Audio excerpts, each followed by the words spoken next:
Hi friends, എല്ലാവർക്കും enjoy life വീഡിയോയുടെ പുതിയൊരു എപ്പിസോഡിലേക്ക് സ്വാഗതം. ഇന്ന് ഒരു ക്രിസ്മസ് സ്പെഷ്യൽ ഒരു സൂപ്പർ ഒരു ബീഫ് കറി ആയിട്ടാണ് ഞാൻ വന്നിട്ടുള്ളത്. എന്താ സ്പെഷ്യൽ എന്ന് വെച്ചാൽ നിങ്ങൾ കണ്ടു നോക്ക്, അപ്പോൾ അറിയാം എന്താണ് ആ ബീഫ് കറിയുടെ സ്പെഷ്യാലിറ്റി എന്ന്. എല്ലാവർക്കും ഇഷ്ടപ്പെടുമെന്ന് വിശ്വസിക്കുന്നു.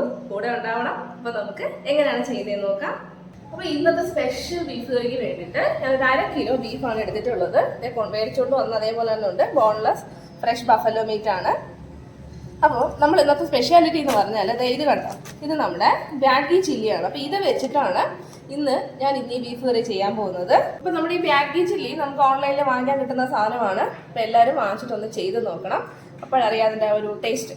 അപ്പോൾ ആദ്യത്തെ സ്റ്റെപ്പ് എന്ന് പറഞ്ഞാൽ നമ്മൾ കുറച്ച് വെള്ളം ഒന്ന് തിളപ്പിച്ചെടുക്കാം. നന്നായിട്ട് തിളച്ച് കഴിഞ്ഞാൽ നമുക്ക് ഫ്ലെയിം ഓഫ് ചെയ്യാം. അപ്പോൾ നമ്മൾ ചെയ്യേണ്ടത് ഈ ചൂട് വെള്ളത്തിൽ നമ്മുടെ കറിക്ക് ആവശ്യത്തിനുള്ള ഈ ബാഗി മുളക് എടുത്തിട്ട് ഒന്ന് സോക്ക് ചെയ്ത് വെക്കുക. കറിക്ക് ആവശ്യത്തിന് നമുക്ക് 1/2 കിലോ ബീഫെല്ലാം എടുത്തിട്ടുള്ളൂ. ഒരു കുറച്ച് എരിവുണ്ട്, അപ്പോൾ കുറച്ച് മുളക് മതിയാവും. അത് നന്നായിട്ടൊന്ന് സോക്ക് ചെയ്യും. വെള്ളത്തിൽ നന്നായിട്ടൊന്ന് കുതിർത്ത് വെക്കട്ടെ. ഒരു 10 മിനിറ്റ് അതങ്ങനെ ഒന്ന് ഇരിക്കട്ടെ. ഇപ്പോൾ ബീഫ് നമ്മളിതേ കഴുകിയിട്ട് ചെറിയ കഷ്ണങ്ങളാക്കി ഒന്ന് മുറിച്ച് വെച്ചിട്ടുണ്ട്. അത് മുറിച്ച കഷ്ണങ്ങൾ തന്നെയായിരുന്നു, പക്ഷെ ഇച്ചിരി വലിപ്പം കൂടുതലാണ്. ഞാനത് ചെറുതായിട്ട് മുറിച്ചെടുത്തിട്ടുണ്ട്.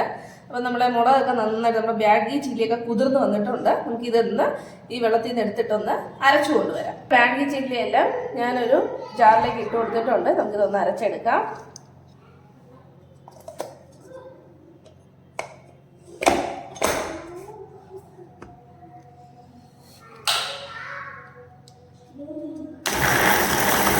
ഒന്ന് അടിച്ചതിന് ശേഷം നമുക്കൊരല്പം വെള്ളം ഒഴിച്ചു കൊടുക്കാം. അപ്പം നമ്മളിത് മുളകൊക്കെ നന്നായിട്ട് അരച്ചെടുത്തിട്ടുണ്ട്. ഒന്ന് തുറന്ന് നോക്കാം. കണ്ടോ, ഇതുപോലെ ഒട്ടും തരിയില്ലാതെ നന്നായിട്ട് അരച്ചെടുക്കാം. ആ ഒരു കളർ കണ്ടോ, ഇതേ കളർ തന്നെ ആയിരിക്കും നമ്മുടെ ആ കറിക്ക്. അപ്പം മുളക് അരച്ചു കഴിഞ്ഞാൽ പിന്നെ നമ്മളൊരു കുക്കർ എടുക്കുക. അതിലേക്ക് ഒരു അല്പം എണ്ണ ഒഴിച്ചു കൊടുക്കുക. കുറച്ച് മതിയാവും. ഒരു 2 ടീസ്പൂൺ എണ്ണ ഒഴിച്ചു കൊടുക്കുക.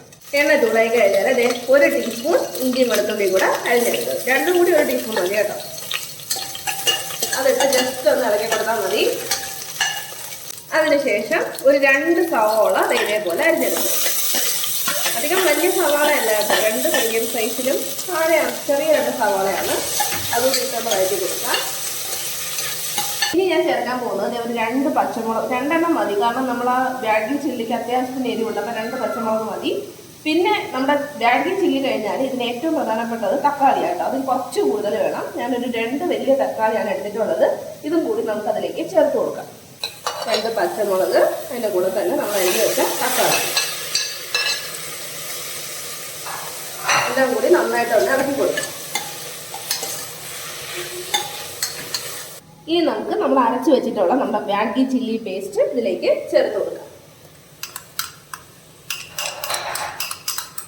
ചില്ലി പേസ്റ്റ് ചേർത്തിട്ട് നന്നായിട്ടൊന്ന് മിക്സ് ചെയ്ത് കൊടുക്കാം. ചില്ലി പേസ്റ്റ് ചേർത്തിട്ട് നന്നായിട്ടൊന്ന് ഇളക്കി കൊടുക്കാം.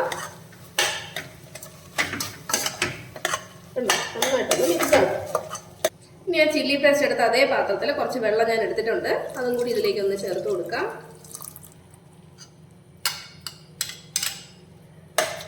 വെള്ളം ഒഴിച്ചിട്ട് നമുക്ക് നന്നായിട്ടൊന്ന് മിക്സ് ചെയ്ത് കൊടുക്കാം. ഇനി ആവശ്യത്തിനുള്ള ഉപ്പ് ചേർത്ത് കൊടുക്കാം. മിക്സ് ചെയ്യാം. ഇനി നമ്മൾ എടുത്ത് വെച്ചിട്ടുള്ള നമ്മുടെ ബീഫ് ഇതിലേക്ക് ചേർത്ത് കൊടുക്കാം. കറിയൊക്കെ തിളച്ച് തുടങ്ങുമ്പോഴേക്ക് ചേർത്താൽ മതി.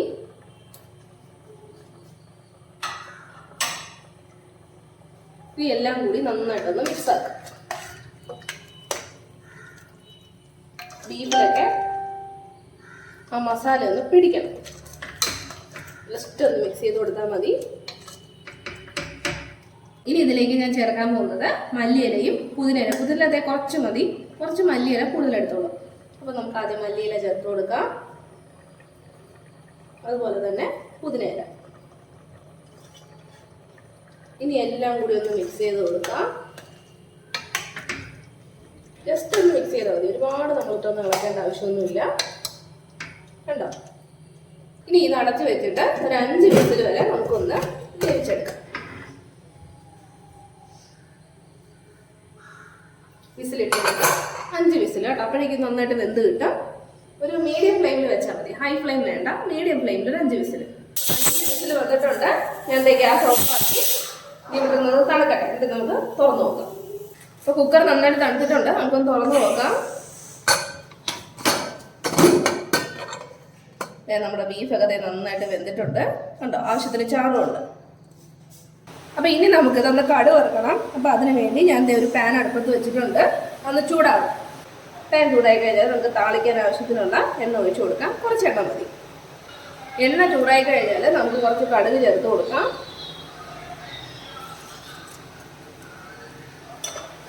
പിന്നെ വറ്റൽമുളകിന് ഞാൻ നമ്മൾ നേരത്തെ എടുത്ത നമ്മുടെ ബാഗി ചില്ലി തന്നെയാണ് എടുത്തിട്ടുള്ളത്. അതും കൂടി ഇട്ട് കൊടുക്കാം. ഒരെണ്ണം മതി. കടുകൊക്കെ നന്നായിട്ട് പൊട്ടിയിട്ടുണ്ട്. ഇനി നമുക്ക് നമ്മുടെ ബീഫ് കറി ഇതിലേക്ക് ഒന്നെടുത്ത് ഒഴിച്ചു കൊടുക്കാം.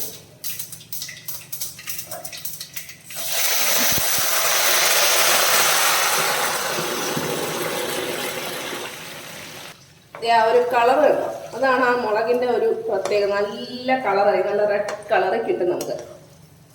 ഇതൊന്ന് ജസ്റ്റ് ഒന്ന് വറ്റി വന്നാൽ മതി. ഒരുപാട് അങ്ങ് ഡ്രൈ ഒന്നും ആവണ്ട. നമ്മുടെ ബീഫ് കറിയല്ലേ ഉണ്ടാക്കുന്നത്.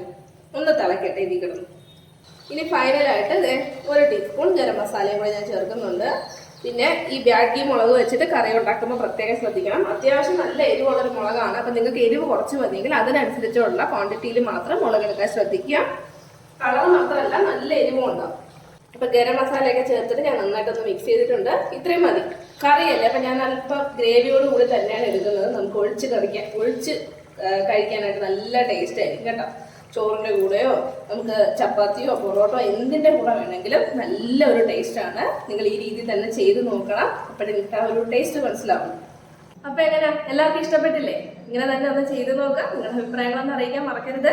പുതിയൊരു വീഡിയോയിൽ നമുക്ക് വീണ്ടും കാണാം. അതുവരെ ബൈ ബൈ.